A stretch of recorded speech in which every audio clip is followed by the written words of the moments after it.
আসসালামু আলাইকুম everyone, welcome back to my channel. আশা করছি আপনারা সবাই অনেক ভালো আছেন এবং সুস্থ আছেন। আজকে অনেক দিন পর একটি ভিডিও নিয়ে আসলাম। আপনারা দেখতে পাচ্ছেন যে আমি পোলাও চাল, গরুর মাংস এই ইনগ্রিডিয়েন্টসগুলো নিয়েছি। আর আমি আজকে পুরান ঢাকার স্টাইলে তেহারি রান্না করতে যাচ্ছি। আর তেহারির জন্য আমি খুবই সিম্পল কিছু ইনগ্রিডিয়েন্টস ইউজ করেছি।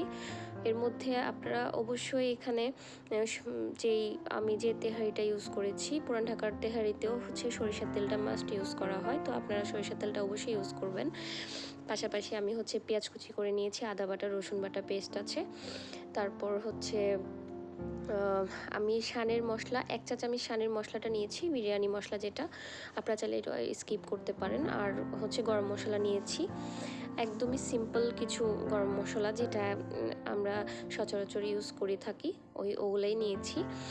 এবং আমি টক দই নিয়েছি।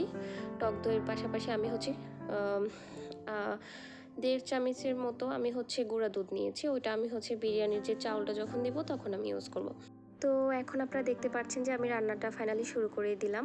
তো আমি একটা প্যানটা গরম হওয়ার পর আমি সরিষার তেল 1 কাপ পরিমাণ সরিষার তেল দিলাম। তারপর আমি পরিমাণ মতো যে পেঁয়াজ কুচি করে রেখেছিলাম ওইটা দিয়েছি, সাথে একটু লবণ দিয়েছি যেন পেঁয়াজটা একটু তাড়াতাড়ি সিদ্ধ হয়ে যায়। তারপর আমি গরম মশলা যেগুলো নিয়েছিলাম, সাধারণ গরম মশলা, যেমন এলাচ নিয়েছি, দারচিনি, লং, তারপর গোলমরিচ, আর জয়ফলের অল্প একটা টুকরা, ছোট একটা টুকরা নিয়েছি, আর বেশি কিছু দিই নেই। তারপর আমি রসুন বাটা আর আদা বাটা দিয়েছি। আর এই তেহারিতে গুঁড়া মশলা তেমন কোনো কিছু ইউজ করতে হবে না। আমি যেটা দেখেছি যে পুরান ঢাকার স্টাইলে যদি রান্না করতে হয় তাহলে গুঁড়া মশলাগুলো স্কিপ করতে হবে।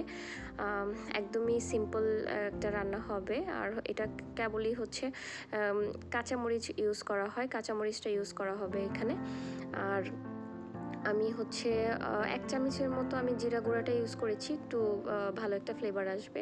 আর শানের যেই বিরিয়ানির মশলাটা নিয়েছিলাম ওইটা 1 চামচের মতো নিয়েছিলাম, আমি ওইটা দিয়ে দিলাম। এরপর আমি ভালো করে নাড়াচাড়া করে নিয়েছি। এরপর আমি 1 চামচের মতো আমি জিরা গুঁড়া দিয়ে দিব। আর জিরা গুঁড়া দেওয়ার পরে আর একটু কষানোর পরে আমি গরুর মাংসটা দিয়ে দিব। তো গরুর মাংস দেওয়ার পরে আমি যেই টক দই নিয়েছিলাম, 1/2 কাপের মতো নিয়েছিলাম। তো 1/2 কাপ যে দইটা নিয়েছি ওইটা আমি ফাটিয়ে নিব, কারণ যদি আমি দইটা না ফাটিয়ে আমি তরকারিতে দিয়ে দিই তাহলে দেখা যাবে তরকারিতে একটু চাকা চাকা হয়ে থাকবে, জমাট বেঁধে থাকবে, ভালো করে মিক্সড হতে যাবে না। সেই জন্য আমি একটু ভালো করে চামচ দিয়ে দইটা ফাটিয়ে নিয়েছি। আপনারাও অবশ্যই যখন টক দই যে কোনো কিছুতে ইউজ করবেন তার আগে দইটা অবশ্যই ফাটিয়ে নেবেন, ডিরেক্ট দিয়ে দিবেন না। তো তারপর দইটা আমি একটু ভালো করে মিশিয়ে নিতে হবে, আমি মিশিয়ে নিচ্ছি। টক দইটা ভালো করে মিশানো হয়ে যাওয়ার পর আমি যে কাঁচামরিচ রেখেছিলাম, কাঁচামরিচের অর্ধেকটা আমি মাংস কষানোর সময় দিব, আর বাকি অর্ধেকটা আমি যখন চাউল দিব তখন আমি দিয়ে দিব। যেহেতু আমি পুরা রান্নাটা আমি কাঁচামরিচ দিয়ে করব, আমি এখানে কোনো লাল মরিচের গুঁড়া ইউজ করি নাই। তো এখানে কাঁচামরিচ আপনারা আপনাদের স্বাদ মতো, যদি আপনারা কেউ ঝালটা বেশি পছন্দ করেন তাহলে আপনারা কাঁচামরিচের পরিমাণটা একটু বাড়িয়ে দিবেন। আর যদি ঝাল মিডিয়াম খান তো আপনাদের আন্দাজ মতো দিয়ে দিবেন। যেমন আমি মিডিয়াম খাই বলে আমি ওই পরিমাণ দিয়েছি, আমার ঝালটা একদমই পারফেক্ট ছিল, তো আপনারা ওইভাবেই দিবেন। এখন আমি ঢেকে দিয়েছিলাম, ঢেকে দেওয়ার পরে তেলটা উপরে ভেসে উঠেছে। তো এখন আমি যেটা করব, আমি একটা মিডিয়াম সাইজের একটা আলু আমি কিউব করে কেটে নিয়েছিলাম। যদিও পুরান ঢাকার তেহারিতে আলু ব্যবহার করা হয় না, তবে আমি এবং আমার হাজব্যান্ড আমরা দুজনই বিরিয়ানিতে আলুটা পছন্দ করি বিধায় আমি একটা আলু দিয়েছি। বেশি আলু দিলে আবার স্বাদটা নষ্ট হয়ে যাবে, জাস্ট একটা আলু দিয়েছি। তারপরে আমি একটু গরম পানি দিলাম যেন আলুটা সিদ্ধ হয়ে যায় এবং মাংসটা ভালোভাবে সিদ্ধ হয়ে আসে, সেই জন্য আমি একটু গরম পানি দিয়ে দিলাম।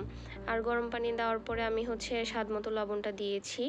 আমার কাছে যেহেতু আলু দিয়েছি, আগে যে লবণ দিয়েছিলাম ওইটার আরেকটু লবণ লাগবে, তাই আমি হচ্ছে আরেকটু লবণ দিয়েছি। তারপর আমি যেটা দিলাম সেটা হচ্ছে বিরিয়ানির এসেন্সটা দিলাম। ওইটা বিরিয়ানির একটা সুন্দর একটা স্মেলের জন্য হচ্ছে আমি এসেন্সটা ইউজ করেছি। তো আপনারা চাইলে স্কিপ করতে পারেন, কারণ এটা দেখা যায় অনেক মানুষের বাসায় থাকে না, অ্যাভেলেবেল থাকে না। এটা ইউজ না করলেও হবে, আমি জাস্ট এমনি একটা সুন্দর একটা স্মেলের জন্য ইউজ করেছি।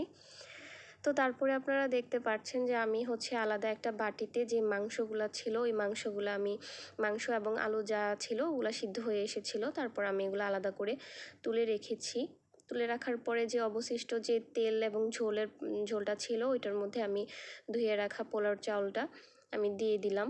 দিয়ে একটু নাড়াচাড়া করে ওইখানে আবার আমি যে 1.5 চামচের মতো আমি গুঁড়া দুধ নিয়েছিলাম, ওই গুঁড়া দুধটাও হচ্ছে আমি দিয়ে দিয়েছি। তারপর আমি একটু লবণ দিলাম, লবণ দিয়ে একটু নাড়াচাড়া করে নিচ্ছি। তারপর আমি যেটা করব, আমি যে অর্ধেকটা কাঁচামরিচ রেখে দিয়েছিলাম পরে দেওয়ার জন্য পরবর্তীতে, সেই অর্ধেকটা কাঁচামরিচও আমি দিয়ে দিলাম। তারপর আমি যে বাটিতে মাংস এবং আলুর যে কম্বিনেশনটা আমি তুলে রেখেছিলাম ওইটাও হচ্ছে আমি দিয়ে দিব। গরুর মাংস দেওয়ার পর আমি একটু ভালো করে নাড়াচাড়া করে মিশিয়ে নিয়েছি। তারপর আমি আর এক্সট্রা কোনো পানি ইউজ করিনি, এভাবেই চুলার আঁচটা কমিয়ে দিয়ে আমি ঢেকে দিয়েছিলাম। তো ফাইনালি আমার তেহারি রেডি, একদম ঝরঝরে একটা তেহারি, এবং আলহামদুলিল্লাহ অনেক মজা হয়েছিল। আপনারাও এইভাবে সেম প্রসেসে বাসায় ট্রাই করে দেখতে পারেন, আশা করি ভালো ফলাফল পাবেন, অবশ্যই অনেক মজা হবে। আজকে এখানেই বিদায় নিচ্ছি, কথা হবে নেক্সট কোনো ভিডিওতে। সবাই ভালো থাকবেন, আল্লাহ হাফেজ।